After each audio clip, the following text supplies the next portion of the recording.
Listen to a lecture in an American literature class. Today we'll be discussing one of the most popular modern American writers. This writer's real name is Samuel Clemens, but you might not recognize that name because he used a pen name when writing. Do any of you recognize the name Samuel Clemens? Does anyone know the name that Samuel Clemens used on his stories and novels? Let's look at a picture of this famous writer. This should give you a good hint. So, now that you see his picture, I'm sure you understand that the writer whose birth name was Samuel Clemens is much better known by the name Mark Twain. Twain's work is popular for many reasons. We'll focus on a number of reasons. Actually, to be precise, we'll focus on three specific reasons that make Twain so enjoyable. First, Twain was able to express human nature through his character sketches. Twain was incredibly talented at creating characters that were really human and that readers could easily identify with. Second, Twain tried to reflect real speech in his writing. When his characters speak, they don't speak in textbook prose. Instead, they speak just like any average Joe on the street. And this is something else that helps readers to identify with them. Third, Twain was a master at combining humor and satire. He used humor to make his works amusing to read, while at the same time he satirized elements of society that lent themselves to it.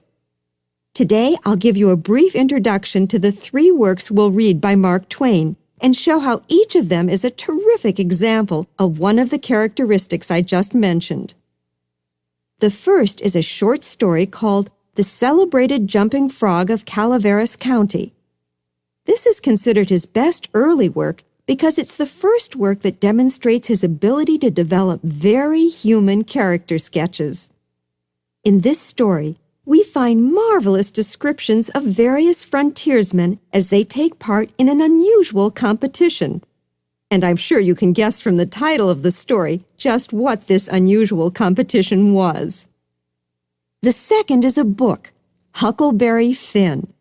It's a delightful tale about a young boy and a runaway slave.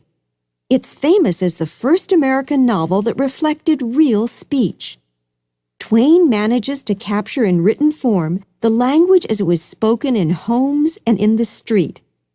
This feature marked such change in American literature that Hemingway said, "Modern American literature begins with Huckleberry Finn."